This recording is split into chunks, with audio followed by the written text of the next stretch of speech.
السلام عليكم ورحمة الله وبركاته. إن الحمد لله والصلاة والسلام على رسول الله وعلى آله وأصحابه أجمعين أما بعد. ബഹുമാന്യരായ സഹോദരന്മാരെ, മനുഷ്യന്റെ ഇഹപര ജീവിതത്തിൽ സൗഖ്യം ലഭിക്കുന്നതിനാവശ്യമായ കാര്യങ്ങളെയാണ് ഇസ്ലാമിക ശരീഅത്ത് ഉൾക്കൊണ്ടിട്ടുള്ളത്. പ്രസ്തുത സൗഖ്യം കരഗതമാകുവാൻ ചില കാര്യങ്ങൾ മനുഷ്യന്മാർ അനുഷ്ഠിക്കേണ്ടതുണ്ട്, ചില കാര്യങ്ങൾ വർജിക്കേണ്ടതുണ്ട്. മനുഷ്യന്മാരുടെ മതം, സമ്പത്ത്, അഭിമാനം, ബുദ്ധി, ശരീരം എന്നിവയിൽ ഏതെങ്കിലും ഒന്നിനു കോട്ടം സംഭവിക്കുന്നതോ അപകടങ്ങൾ വരുത്തുന്നതോ ആയിട്ടുള്ള കാര്യങ്ങളെയാണ് ഇസ്ലാമിക ശരീഅത്ത് നിഷിദ്ധമാക്കിയിട്ടുള്ളത്. ഇസ്ലാമിക ശരീഅത്ത് നിഷിദ്ധമാക്കിയ കാര്യങ്ങളെയാണ് ഹറാം എന്ന് ശരീഅത്തിന്റെ ഭാഷയിൽ പറയുന്നത്. ഈ 5 കാര്യങ്ങളെ ശക്തിപ്പെടുത്തുന്നതോ അതുപോലെ അവക്ക് പ്രചോദനം നൽകുന്നതോ അവയെ പരിപോഷിപ്പിക്കുന്നതോ ആയിട്ടുള്ള കാര്യങ്ങളെയാണ് ഹലാൽ എന്ന് പറയുന്നത്. അഥവാ ഇസ്ലാം മനുഷ്യന്മാർക്ക് അനുവദിച്ചു കൊടുത്തിട്ടുള്ള കാര്യങ്ങൾ. അനുവദിച്ച കാര്യങ്ങളിൽ തന്നെ അത് ചിലത് നിർബന്ധമുണ്ടാകും, ഐച്ഛികമായ കാര്യങ്ങളുണ്ടാകും. മനുഷ്യന്റെ ആത്യന്തികമായ നന്മയെ സൂക്ഷ്മമായി അറിയുന്ന സ്രഷ്ടാവാണ് ഹലാലും ഹറാമും തീരുമാനിക്കുന്നത്. അള്ളാഹു ഹറാമാക്കിയ ഏതു കാര്യങ്ങളെടുത്ത് പരിശോധിച്ചു നോക്കിയാലും അതിൽ ആത്യന്തികമായി മനുഷ്യന് അപകടമാണുള്ളത് എന്ന് വളരെ കൃത്യമായി നമുക്ക് കാണാൻ കഴിയും. അല്ലാഹു സുബ്ഹാനഹു വ തആല സൂറത്തുൻ നഹ്ലിലെ 116-ാമത്തെ ആയത്തിൽ പറയുന്നത് കാണുക: നിങ്ങളുടെ നാവുകൾ വിശേഷിപ്പിക്കുന്നതിനനുസരിച്ച് നിങ്ങൾ ഇത് ഹലാലാണ്, ഇത് ഹറാമാണ് എന്ന് നിങ്ങൾ പറയരുത്. അള്ളാഹുവിന്റെ പേരിൽ കളവ് കെട്ടിപ്പറയുന്നതായിരിക്കും അതിന്റെ ഫലം. അല്ലാഹു സുബ്ഹാനഹു വ തആല ഹലാലാക്കിയതേ ഒരു വിശ്വാസി അവന്റെ ജീവിതത്തിൽ ഉപയോഗിക്കുകയുള്ളൂ. അങ്ങനെ ഉപയോഗിക്കാനേ അവന് അനുവാദമുള്ളൂ. അത് ഏതു കാര്യത്തിലും ഈ ഹലാലും ഹറാമും അവൻ പരിശോധിക്കണം.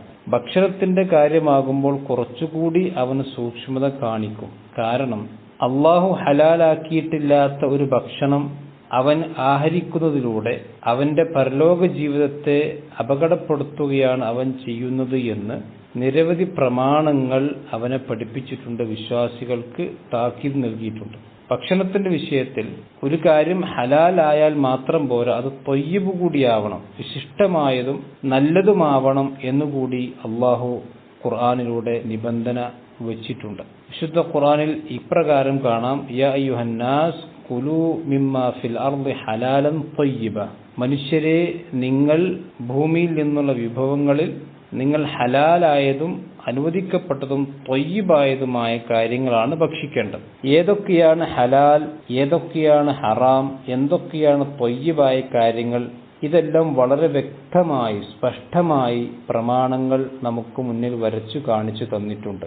അതിൽ ഏതെങ്കിലും കമ്പനികളോ ഏതെങ്കിലും വ്യക്തികളോ സ്റ്റിക്കർ പതിച്ചുകൊണ്ട് ഹലാലും ഹറാമും തീരുമാനിക്കുന്ന ഒരു വിഷയം ഇല്ല. അങ്ങനെ ഏതെങ്കിലും ഒരു സ്റ്റിക്കർ കൊണ്ട് ഒരു കാര്യം ഹലാലും ഹറാമുമാകുന്ന രീതിയും ഇല്ല. ഏതെങ്കിലും ഒരു രാജ്യത്ത് ഹലാലായത് മറ്റൊരു രാജ്യാതിർത്തി കടക്കുമ്പോൾ ഹറാമാകുന്ന രീതിയും ഭക്ഷണത്തിന്റെ കാര്യത്തിലൊന്നും ഇല്ല തന്നെ. ഈ ഹലാലും ഹറാമും എന്നുള്ള വിഷയം അത് ഭക്ഷണത്തിന്റെ വിഷയമാകട്ടെ മറ്റേതു വിഷയങ്ങളാകട്ടെ ഇന്നും ഇന്നലെയും ഉണ്ടായ നിയമങ്ങളെ അല്ല.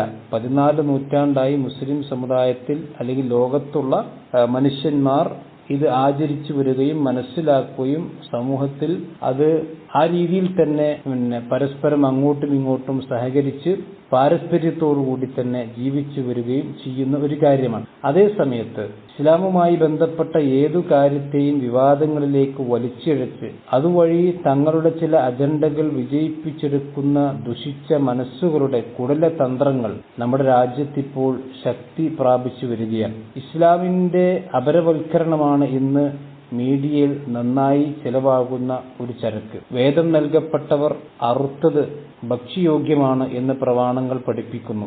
അതേസമയം വേദക്കാരല്ലാത്തവർ അറിവ് നടത്തിയാൽ അത് വിശ്വാസിക്ക് കഴിക്കാവതല്ല. കാരണം അതാ മനുഷ്യരോടുള്ള വ്യക്തിവൈരാഗ്യം കൊണ്ടോ അല്ലെങ്കിൽ സാമൂഹിക വിദ്വേഷം പ്രചരിപ്പിക്കുന്നതിന്റെ ഭാഗമായിട്ടോ അല്ല, പ്രത്യുത അതവന്റെ വിശ്വാസത്തിന്റെ ഭാഗമാണ്.